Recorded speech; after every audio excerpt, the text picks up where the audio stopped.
Bobby and Pamela definitely have had some heat at some point. She has definitely pegged him 100%.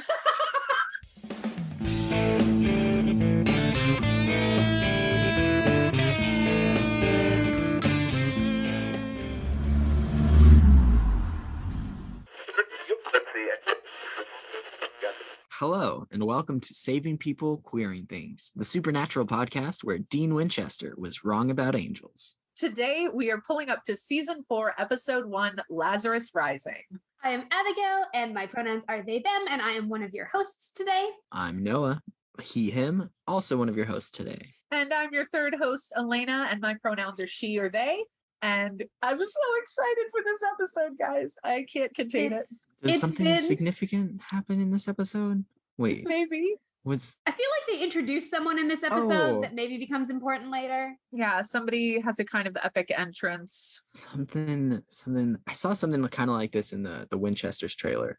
Yeah. Yeah, what's it like? Car. Oh, that guy from that curse that they used a while back. Constantine. Yeah, Constantine. Yeah. Keanu Reeves. Castiel came in this episode. And, yeah. Oh, he did so good. It was so beautiful. So now you've met us and we've thoroughly confused you about what this show is going to be like. It's time to catch up. So if you haven't watched Supernatural recently, here is what you've missed on the road so far. First up, Elayna is going to recap where we've come prior to this season. Are you ready? As I'll ever be, my friend. 3, 2, 1, go. Okay, so Supernatural is about two bros whose dad goes missing on a hunt, and they're trying to save people and they're trying to find their dad. They end up doing a bunch of different cases where they fight a lot of monsters. They do find their dad. He's possessed by a demon and Dean almost dies. Then John makes a deal to save Dean, which is great for Dean, but it sucks because John dies. And then Sam ends up being a creepy chosen one along with all these other kids. And then Dean makes a deal to save Sam. And then they kill the demon that killed their mom, but they let a bunch of demons out. Lilith is the worst. And then Dean dies and it's terrible. Damn. Well done. That was such a good recap. I didn't think you were going to get there. You were running out of time, but I was. I looked up and I was like, shit, I have 5 seconds left to summarize all of season 3. It's a lot of lore to go through for the first 3 seasons, but you got there. It was a good time. So now Noah is going to describe this week's episode. Noah, are you ready to tell us about this Lazarus Rising? I am. Elayna and I have been waiting for Noah to watch this episode since Elayna and Noah joined this team. We've been waiting for Noah to be able to watch this episode. Like, I literally, my face is hurting a little bit from how much I'm smiling because I'm so hyped to talk about this. We have been making Castiel references every episode, despite the fact that Noah hasn't seen it yet. And now we're finally here. So I'm gonna count you in. Okay. Well, yes, let's do it. 3, 2, 1, go. Okay, Dean comes back to life, tries to convince Bobby that he's real, tracks down Sam to go yell at him about a supposed deal that he's assuming he made because how else would he be back? Sam didn't make it. Dean and Bobby then sneak off to go trap the creature that saved him from hell. Sam meets up with a version of Ruby, and now he has these powers so he can cast out demons and send them straight to hell. That's pretty cool. And then they finally summon the creature. Castiel walks into the barn and has a good conversation with Sam. And then tranquil music begins. And then they sail off into the sunset. Yep. They really do. You know, after some stabby stab and conversation. And shout out to our girl Pamela. Yes. Yeah. I've got some things to say about Pamela. She was great. Oh, we'll get there. Perfect. Well, now we can get started and slide into our episode mixtape. We're switching up the order, moving it to the front so we can get our music playing before we get the conversation started. Yeah. Abigail, did you have a song that you had picked out that you felt really represented this episode to you? Yeah. So the song I have is The Cave by Mumford & Sons. It's a song about a lot about like rediscovery, rebirth, reimagining who you think you are. I thought it nicely represented the experience Dean is having in this episode of coming back to life. This episode's called Lazarus Rising. There's a lot of like religious themes around it. And this song also has a lot of those same kind of religious themes. So yeah, Cave by Mumford & Sons. Hell yeah. Hell yeah. That sounds like a good fit. I like it. I went with a song called Deity by Aries, which is just a bop all around. Go check it out, listen to it. But it kind of encapsulated what I feel Dean was feeling when he, tore himself out of his own grave. It's a strong one for this episode. Nice. Elayna, you've been building up your... Yes, I'm very excited about this one because it's super goofy, but it makes sense. My episode mixtape choice is I Knew You Were Trouble by Taylor Swift. Perfect. Oh, I did not see that coming, but I know, love it. That's why I didn't put it in the document. I was like, I'm going to save this and just drop it on them because that song, I think, perfectly sums up, our baby boy showing up. It just, it's a bop, and it's really good. Especially like there's lyrics like flew me to places I'd never been. Like it's about to go off, and I'm really stoked about it. You're looking ahead to what's coming with this and it's song. gonna be such. I am so excited to be on this road this season. It's gonna be good. Yeah, so now that we've got our mixtape plan, it is time for the Hunt of the Week. And let's get this show on the road with today's episode, Lazarus Rising, through the theme of family. Where do we want to start with this episode? Noah, I want to know what you think. Yes. Hey, I mean, it was a good, solid episode. A little frustrating that Dean is saying he can't remember how hell was. When he clearly can. He clearly can, and is having some flashes and just does not want to talk about it, which, you know what? Fair. Can't hold that against him. The whole scenes with Bobby and Sam, immediately attacking him, assuming that he's some sort of creature imitating Dean to get... Or a demon. Bobby is very convinced he's a demon. They go through all the steps, and it's funny seeing them take the same steps, and Bobby being like, hey, I already did that. I already went through it all. We're fine. You've done this. It's really him. Yeah. And okay, with the scene in the barn with Bobby and Dean, I really loved that when Bobby's drawing all the different traps and glyphs, and it's so cool. It's so cool. Like that Bobby's just so knowledgeable. The fact that in an evening, Bobby's just able to just coat this whole floor with everything he knows from every culture he knows. Everything protective in any sort of way. He's like, yeah, well, sure, throw one of those up there. Why not this? We don't know what's coming towards us. We have no idea. And clearly, angels are on a different level than everything else that he was prepared for, which is terrifying. What did you think of the stab? The stab was, he just wanted to feel him up. That's what it looked like.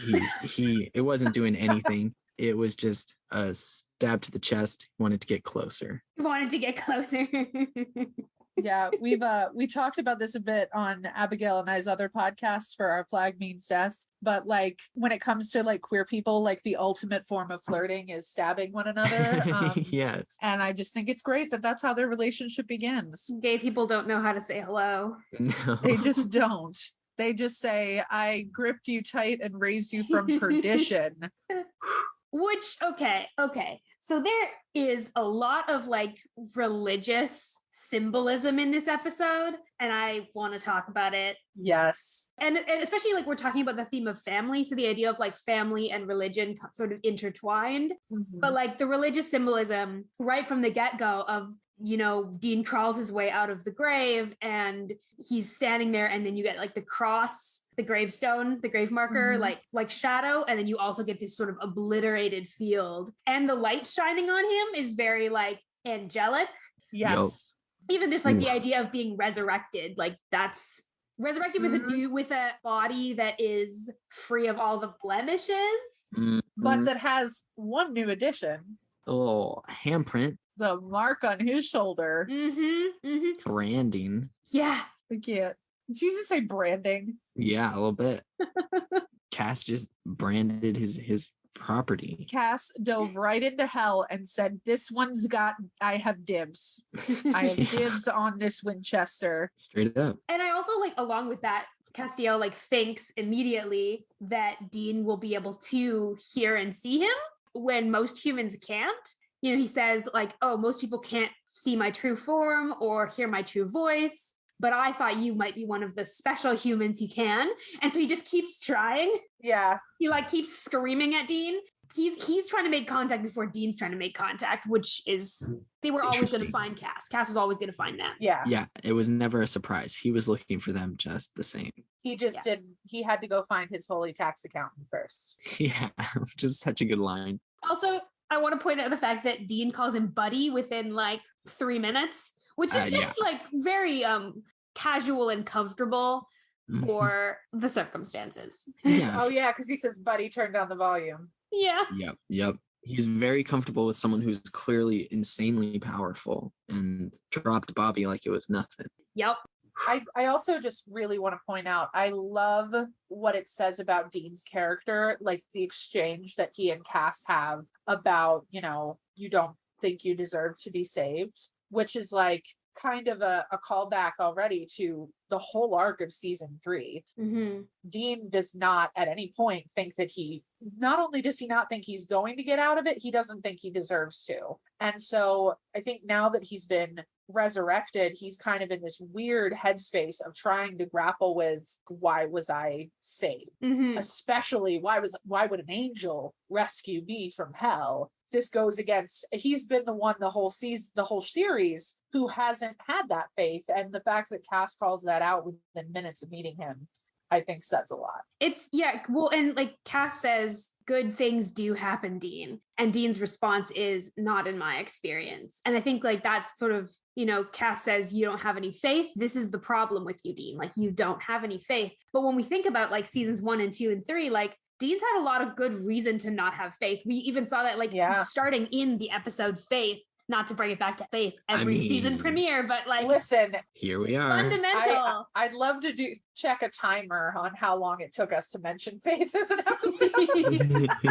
It just comes up all the time, like the whole idea that Dean really, I think, desperately wants to have faith in a higher power, but does not allow himself to, because his experience is that generally bad things happen to everyone, particularly to Winchesters. Another quick note in relation to faith. We've talked about this on the podcast before about the whole like Dean and his relationship to heart attacks. Mm-hmm. And that's actually like a line that he says to Bobby in the car when he's like, when Dean's saying that he's serious about trying to summon Castiel, he's like, you know, are you serious as a heart attack? Which is, I just think that's one of those galaxy brain, they didn't mean to do it, but they did it kind of things. Yeah. This is not a joke to Dean. Yeah. And like when Castiel says, you know, I'm an angel, like Dean's so skeptical because, you know, you think back to season 2, Houses of the Holy, they thought it was an angel, or Sam thought it was an angel, and they spent that whole episode being like, it's not an angel, it's actually just a spirit again. And then there was that scene at the end where Dean's like, there's something happened that I couldn't explain, and Dean is now getting something else happening that can't really explain. Like, why would an angel rescue him? Yeah.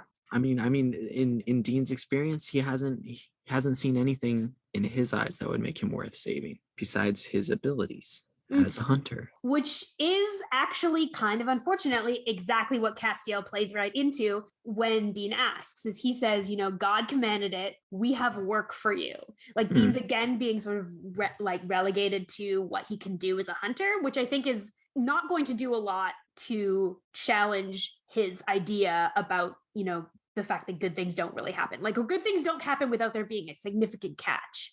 Yeah, that's a really good point. I think it's going to be interesting to see if that evolves, because I think at this point, sure, the angel rescued him, but the angel rescued him for something. There are strings attached to this resurrection. Yeah. He's got to do a little side quest before he can have his life back. Mm-hmm. I'm curious specifically if you have any theories about that, Noah, about like, what do you think is the work that they brought Dean back for? Oh, yeah. I mean, the only thing that I can really see at this point is Dean is the only one who can reach Sam if Sam is going down a dark path. So if Sam's the powerful one, Dean's the only one who can tame him, you know?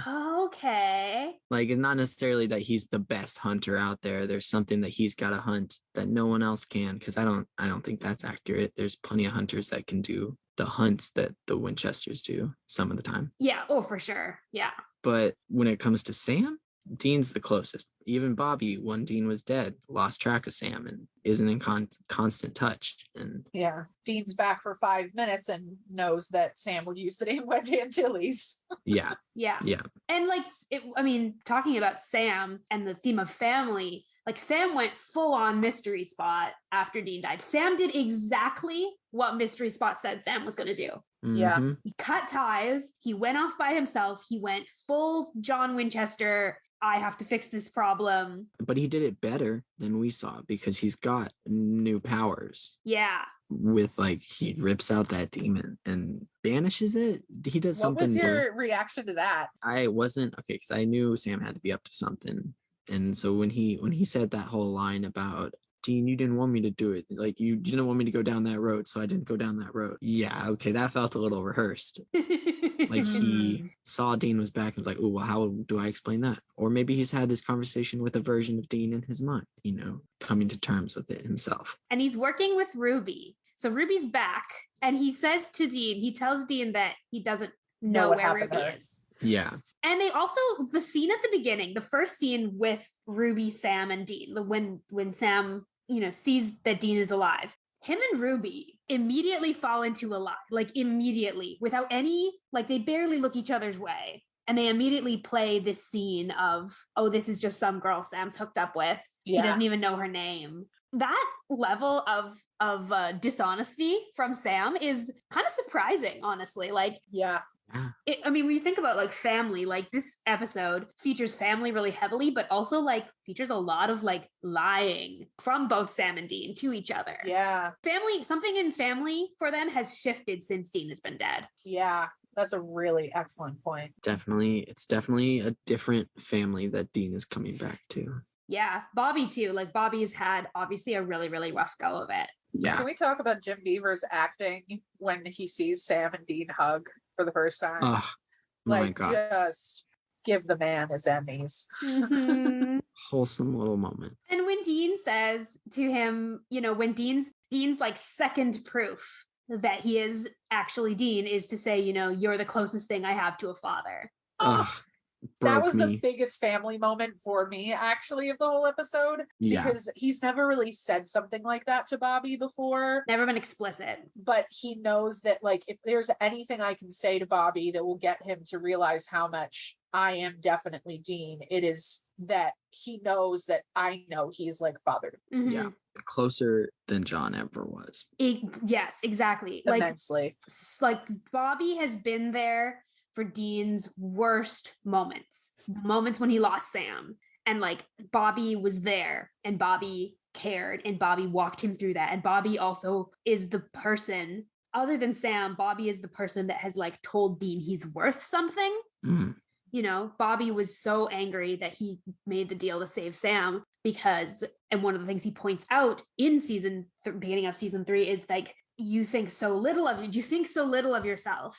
And like Bobby can see right through Dean. And I think that family piece is so beautiful. It's a nice little mirror, the way that like in the season 2 finale, when, Bobby says that you have such a low opinion of yourself. And then in this episode, you've got Cass being like, you don't think you deserve to be saved. Like, this is just such a theme of Dean's life that he, like, the people around him are like shaking him, saying, we love and care about you. You have value. And he can't comprehend that. No. Which maybe is another tie to family because, we think about the fact that his mom died and he grew up with a father whose love was incredibly conditional. Yes. On his actions. And like, if you grow up with like conditional love, then yeah, your self-worth just sort of tanks. And so it's so hard for him, even though Sam and Bobby have been saying this to him for so long, it's hard to undo the damage that John caused by being the sort of absent and neglectful and like drill sergeant that he was. Like family doesn't fix everything, unfortunately. And that's why I think Dean is so shaken by the fact that like, because he expects that kind of talk from Bobby and from Sam, but he has just met Cass like minutes ago, and Cass is an angel. And he's saying to Dean, like, you have this inherent value. And it's one of the first things he's saying to him. And I feel like Dean is really doesn't know what to do with that information, because he's like, why does an angel think I'm important? Like, I get my brother, I get my, father figure, but who the fuck are you? And you're telling me that God specifically was like, save that one. Dean is going to be in it this season. Yeah, he's going to go through some real heavy realizations. Yeah, the fact that we're like leading with this whole concept of faith and like what you can have faith in and what you can't have faith in is, I think, going to be something we're going to come back to a lot this season. Yeah. Because I think Dean's starting to get some of those ideas busted up. Which is refreshing. Mm-hmm. And, interesting that we're also seeing Sam's arc bending again towards his powers. Like we talked in season 3 about how we kind of missed seeing Sam with powers. Yeah. Hope you're ready for that, Noah. Yeah, I'm there for it. I was a little concerned that it would just be 2 depowered boys fighting against the gods, but now that Sam's starting to get some powers, we're good. And Dean came back from the dead, so he's not. Yeah. He might not be shooting lasers out his eyes, but he's not exactly, a basic bitch anymore. Well, exactly. And the same question that we asked in season 3 of like, you sure that what came back is 100% full Sam? The same question is kind of being posed at Dean of like, you sure you're not a demon? You went to hell. Hell's where they make humans into demons. Maybe this is all a big old trick. And just the fact that, he asks, he's like, how are you feeling? And the very first thing Dean says is, I'm kind of hungry. Like, yeah, you're definitely Dean Winchester. You haven't changed. You're fine. Yeah. Oh, well, I think he has changed. I do too, but I just think it was a funny nod to his characterization. Like, he's clearly changed. It's a reminder. But that's such a Deanism to say, like, oh, well, I'm kind of hungry. Yeah, it's a reminder that, like, he is, I mean, for the same things as Sam, like, we had the questions of, like, is Sam really Sam? But, like, yeah, he was. He always was Sam. He was still acting like Sam. Even if something had shifted, there was still that core there. And I think with Dean, too, we see that core is still there, even if the details seem a little bit like, we don't know the impact of hell. Yeah. Heavy episode. Mm-hmm. But he gets his amulet, his little necklace back. Little symbol of family again. Yep. After my whole on an episode gave a whole dissertation on the about recap. This amulet. You gave. Yeah, it was the recap. Yeah, just last week you talked about this amulet being this big super symbol. Important. And so when that scene happened, like I actually kind of forgot like that moment transpired between them, and it was just a really nice, like, the fact that Sam not only kept it, but that he was wearing it. Kept it with him all the time. Close to his heart. You think about like the in between season 3 and season 4, like, and they talk about it a little bit where Bobby says, like, we had to bury you. Like, your body was like ripped to shreds and we had to bury, like, Sam had to take the Samulet off of Dean's like horribly ripped to shreds body. He had to take the Samulet. He had to clean the Samulet. He had to choose to wear it, even though it would have been like this constant reminder. And the fact that he buried Dean with his lighter on him, interesting choice. I have a question about that, because based on what we know of hellhounds, I'm not seeing the ability to like dress. How okay is his body really going to be to like put clothes on? Like, I'm uncertain how far they'd be able to get in the funeral prepping process. Yeah, like I'm uncertain about that, just from the like logistic standpoint of like how much the hellhounds, like the multiple hellhounds tearing you apart. Like I wonder what's happening in like, I wonder if like when Cass rescues him, if that's part of it, if there's some magic kind of there. There's just some magic there of like, I mean, Cass fixes his body, so it's not maybe out of the question that Cass also like. But he's not wearing the same clothes. Puts on things that he would normally, puts on things that would be fitting for him. Puts on things that Cass thought were cute. Cass is like, here's a nice little, I mean, Dean is wearing like just a t-shirt. He's wearing like a button down and then a t-shirt. You know, it's a good look. It's like one of the least layered looks we've ever seen on him. Yeah, like Dean with his jacket tied around his waist is a vibe.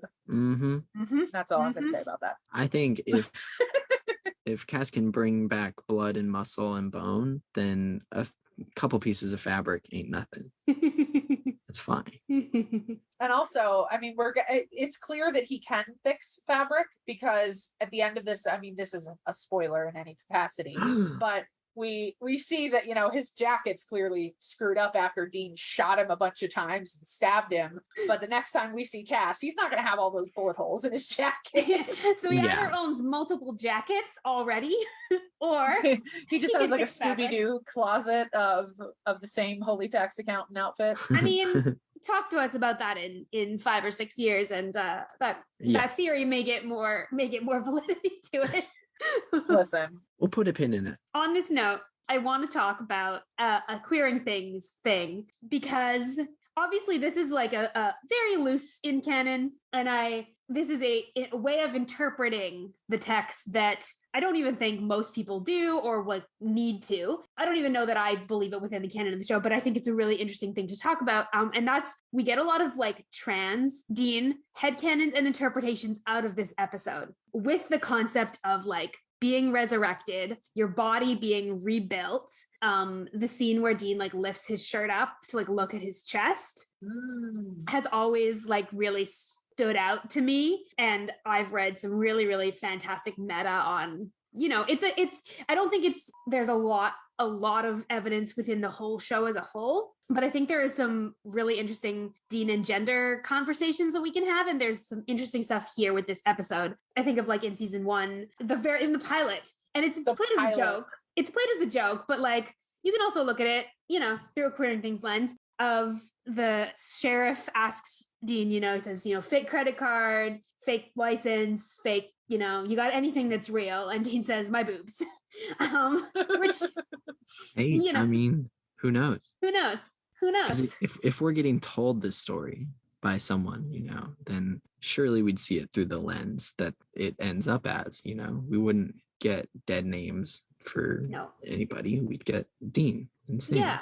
And we're going to find out, this is not a huge... Do it. It's not a huge spoiler, and I don't think it's going to ruin the effect when we get there. We are going to find out later on in the show that Dean is named after a grandparent. He's named after a female grandparent. He's named after a Deanna, which is interesting.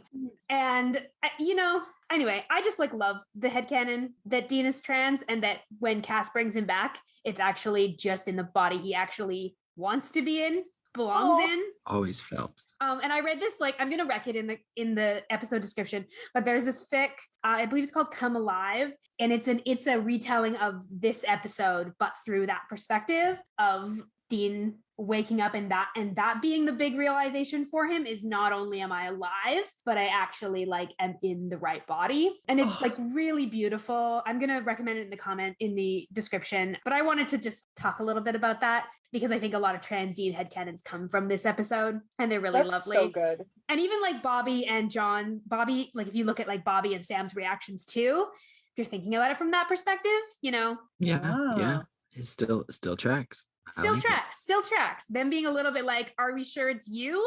Would also track if Dean's the same but not the same. Yeah. Anyway. It could also explain some of the toxicity between him and John, because John is a very like toxic masculinity kind of guy.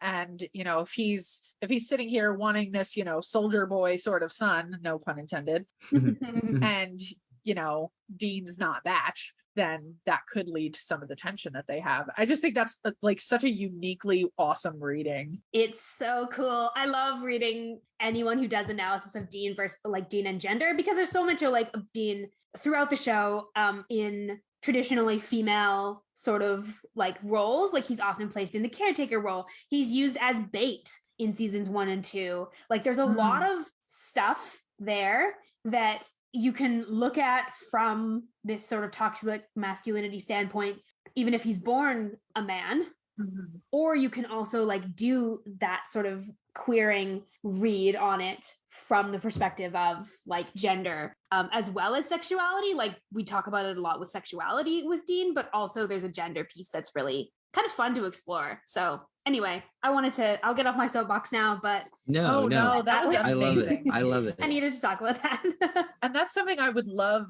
to honestly revisit as we go through the And season. keep track And like, of. Yeah. I think that's going to be a really amazing point of discussion as we go forward. Because Mhm. I had never heard that reading until you were mentioning it. And I was like, I want to hear so much more about this. Oh, believe me, I'll talk about it anytime I get a chance to. Oh, good. I hope we get many more chances. Yeah. Any other notes on family in this episode? Big sibling energy. Mega sibling Yes. energy. It makes me so happy. Their hug, it's one of my favorite Sam Dean hugs. It's so powerful. But also, Dean, and when he calls Sam Sammy, like to get through to him, happens a few times in this episode, like when he's trying to like make sure Sam knows it's really him, when he's trying to convince Sam of something. Like, They're like, if you want to make a Supernatural fan cry in 3 words, you just say, "Hey, Sammy," because it just works every time. It does. Also, the Sam in the scene, the first scene back in the Impala with both of them, where Dean is just so 100%. iPod. Not Oh my douche her up. god. Oh my god. And Sam is so not remorseful about it. No, Yeah. he has no regrets. He thinks it's hilarious because as soon as he did it to the car, he's thinking the whole time, "Oh, Dean would have hated this. Dean would have hated. Oh, if he could see this, Dean would hate me right now." Like, If I manage to get him back, he's probably going to throw this in the back seat. and so he's a mix of happy that it's happening, annoyed that it's happening, and just like chill with it because he understands that's how it has to be. Can I also posit a sad potential interpretation of that? Oh boy. Because Dean Sure. said in season 3, he said, you got to take care of my baby or I swear I'll haunt your ass. What if Sam puts the iPod in because he's like, Dean, look, I'm messing with the car. I want you. I need you to come haunt me. Come on. Oh no, that is accidentally very sad. I can't Heartbreaking. take credit for it. I'm pretty sure I read it somewhere on Tumblr back in the day, but yeah. Most of what happens in my brain is something I read on Tumblr at some point, so I can't even judge you for that. Next, we're going to move into our Going Meta section, tracking lore, representation, and behind the scenes trivia and more. Yeah, so we've made a little bit of a change where we used to talk about the Bechdel test every week and discuss whether or not the episode passed. We are now opening that up to a more general representation check, where we're going to talk about how the show does with women, like female characters, characters of color, characters of other visible or invisible minorities, and how the show is handling them within this episode. So yeah, anything you want to talk about here? We're combining Bechdel test and Gaydar because we were tired of getting sad during Bechdel every single week and having it be its own section. So we're just we'll talk about it if it is worth talking about. Yeah, and in terms of Gaydar, we're kind of bringing that into our main episode discussion, as you heard with our conversation on Transdean headcanons. That's gonna kind of get worked throughout the whole show a little bit more. Spreading the love. Yeah, exactly. We want to be gay all the time, and we really are. So Yeah, we can't be contained in one little section at the end of the show. Not with a name like Queering Things. no. But on that note, we don't pass the Bechdel. It's far just as- Pamela. Yeah, Pamela and Ruby is all And we've the got. demons at the, Oh, yeah. at the bar. Okay. But she doesn't get a well, name. No. No. And she gets slapped, which I wasn't thrilled about, but I know they're proving a point, but we don't need to why do we need violence against women to prove a point? And did he have to do it twice? Like, just No. a little unnecessary. At that point, that was him having flashbacks of hell. And Ooh. you know what? Fuck you. Oh, that's Fuck actually you. that's actually a very good point. Is he's exerting some control. Because just a day and a half from his perspective, Yeah. he's been tortured. So he's not loving it. But I do love that when they come out from that bar, cafe, whatever the fuck it is, that Dean has this like, oh my God, like That was so close. Can you believe that shit, dude? like I just slapped a demon in the face twice and got away with it. and walked out without a scratch. He's just like, it's just like suddenly all the posturing goes away. Yeah. Mhm. His whole body language is Yeah. completely different. One thing interesting I noticed about the episode in regards to relationship dynamics, Bobby and Pamela Bobby and Yes. Pamela Ooh. definitely have had some heat at some point. Oh, yeah. She has definitely pegged him She's- 100%. She like lifts him off his feet. Like, we know who's in charge here in this movie. Uh-huh. Like, And he's I not was mad ready to about hear it. that sentence today. Welcome to the club. This is how it is. You're not wrong. Pamela just has it bad for Winchester and Winchester adjacent Uh-huh. people. And Because she she's friends says- with all three of them. Like the top energy exuded by that woman. She said, "You're invited too, Grumpy," and Dean said, "You are not invited."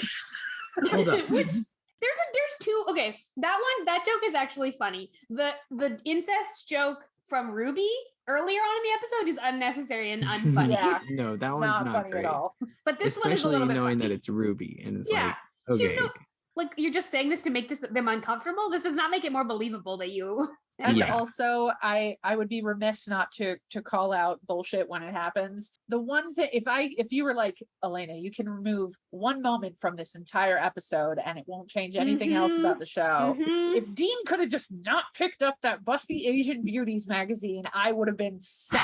It And makes so dumb. it hate makes it. no sense that a man as traumatized just out of hell, like, it just doesn't sit well with me as a character moment, because it feels doesn't. like there's no way. He comes he immediately takes a bottle of water. All of the food he grabs is not like, it's like he just needs nourishment. He doesn't grab beer. He just grabs like water.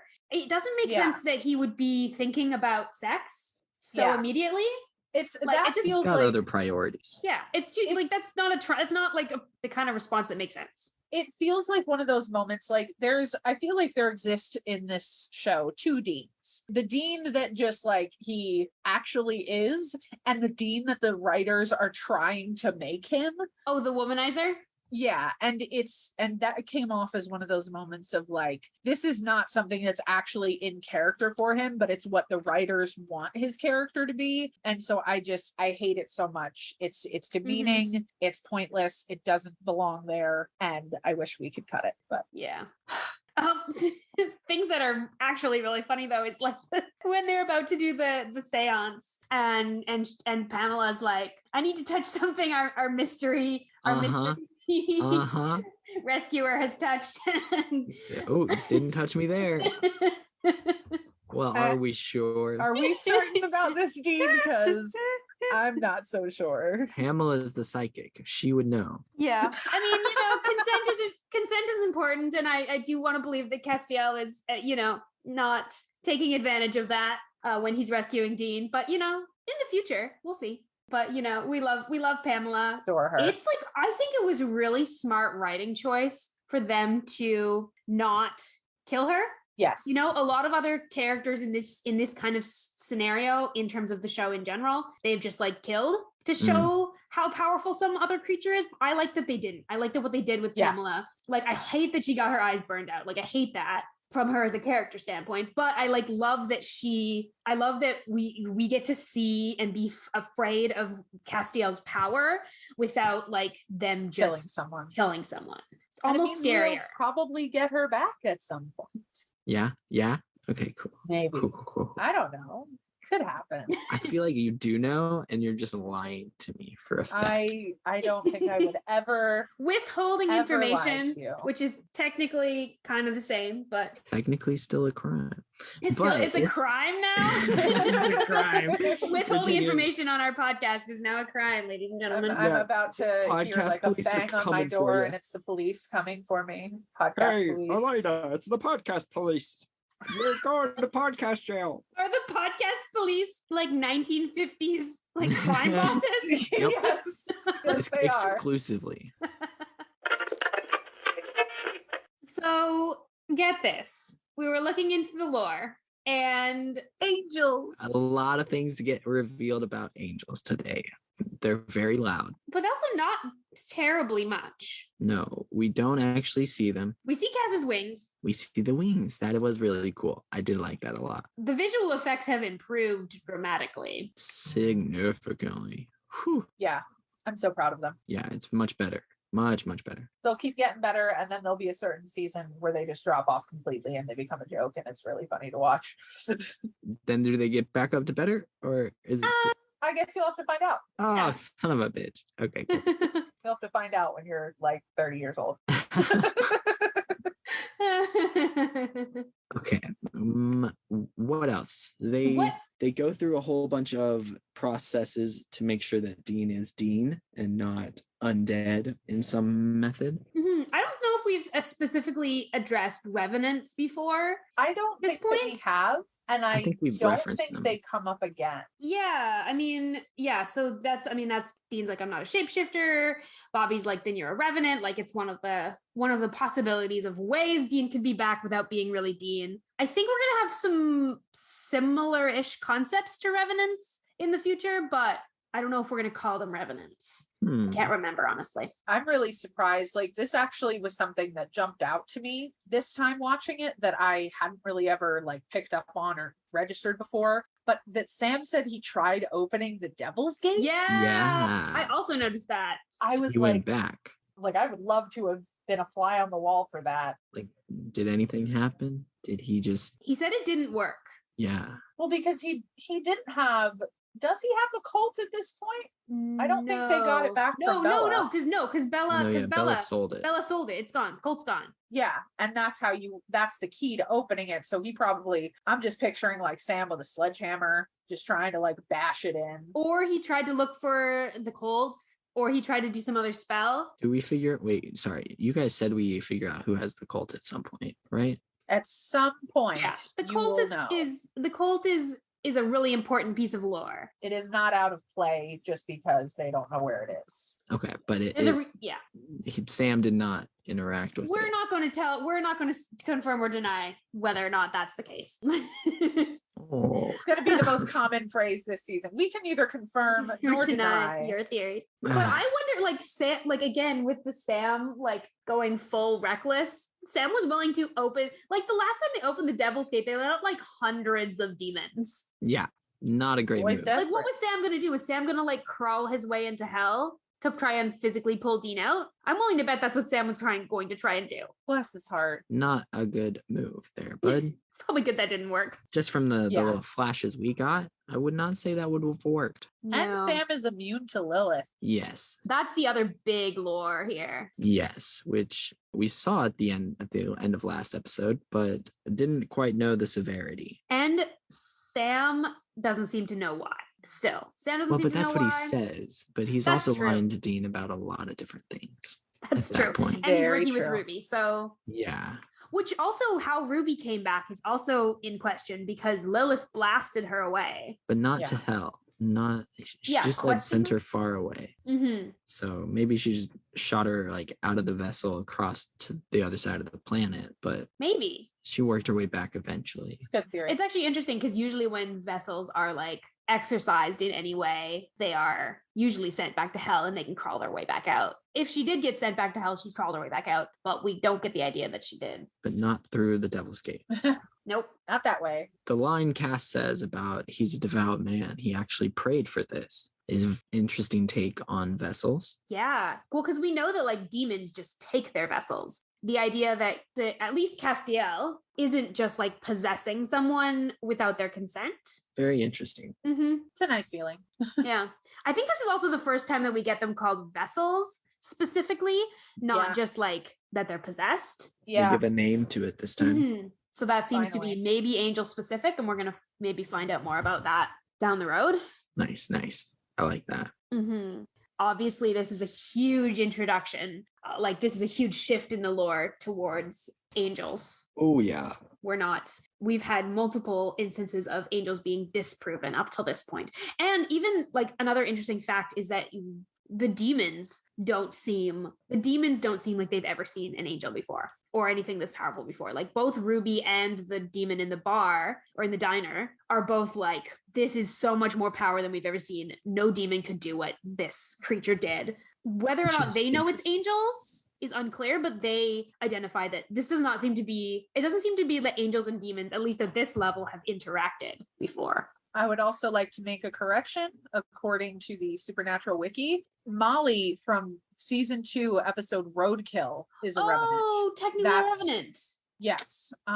Which is And They mention it only in a few other seasons. Okay. So that is not just a one-off. That's interesting. Molly was an interesting case in terms of the lore, so I'm not surprised we forgot that. I think I always just imagine her as like a kind of spirit. Yeah. But I guess technically a revenant. Which would explain, because like, you know, he's worried that this just is someone that looks like Dean and isn't Dean. So if it's a revenant, that means that, you know, this is just like a ghost version of Dean. Because I remember Molly was able to like touch things and interact with the world like a little bit at least. Yeah. And she didn't know she was a spirit too. Yeah. So yeah, revenants are not going in the lost cannon jar. So I don't think anything goes in the jar this week. Hell yeah. Love that. All essential, all useful.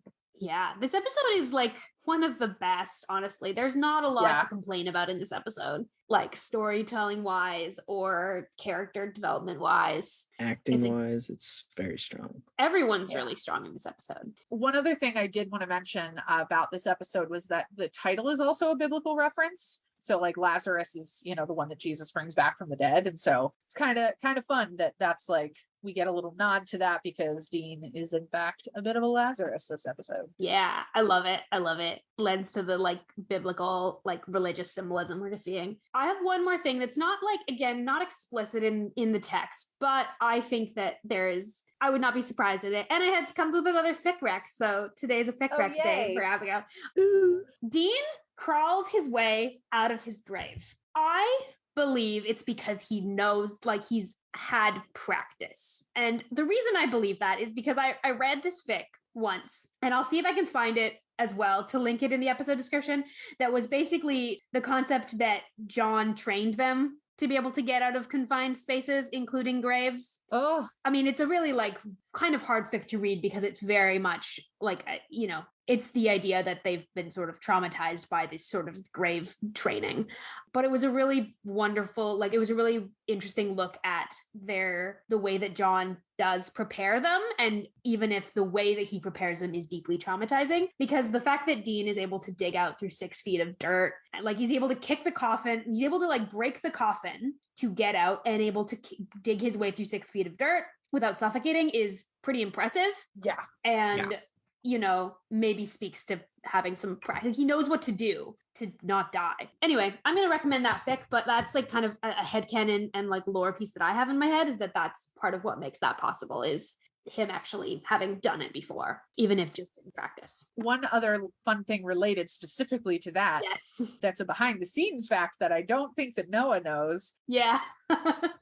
Jensen actually had them bury him. Jensen actually dug himself out of a grave for that because he wanted it to be authentic. Wow, really? Yeah. That is a true story, bro. Yeah, that's the kind of commitment that Jensen has to the game. He was like, yeah, no, I need to be able to dig myself out of this. So no, I don't know how deep far. they actually buried him. Yeah, I don't.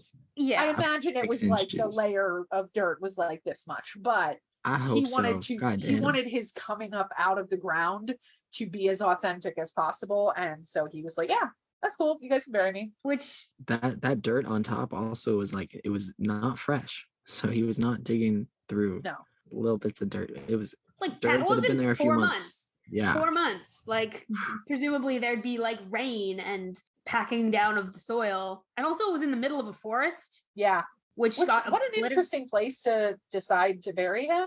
Yeah, they probably hid it in some way. Yeah, and they had to like get him there without it. Yeah, secretively after the events of the finale. That's a good point. Super interesting. Damn.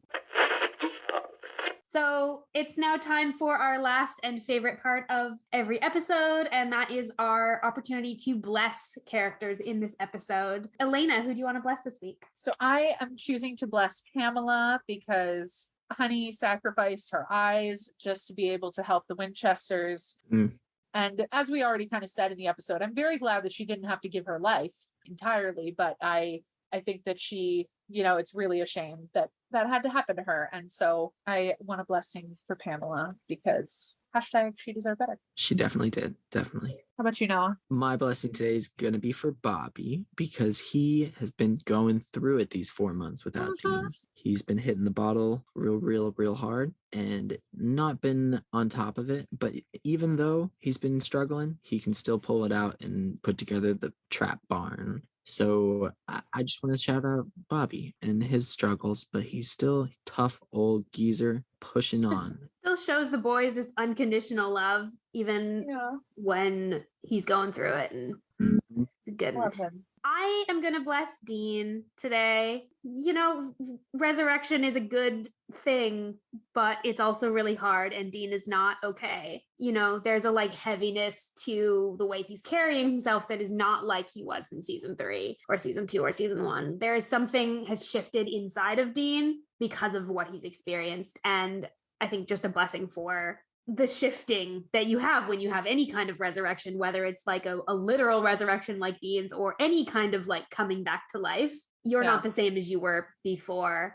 And, you know, a blessing for coping with those changes, you know, as Dean is going to. Beautifully put. Yeah. This is a good, I'm really glad this episode exists. It's just you.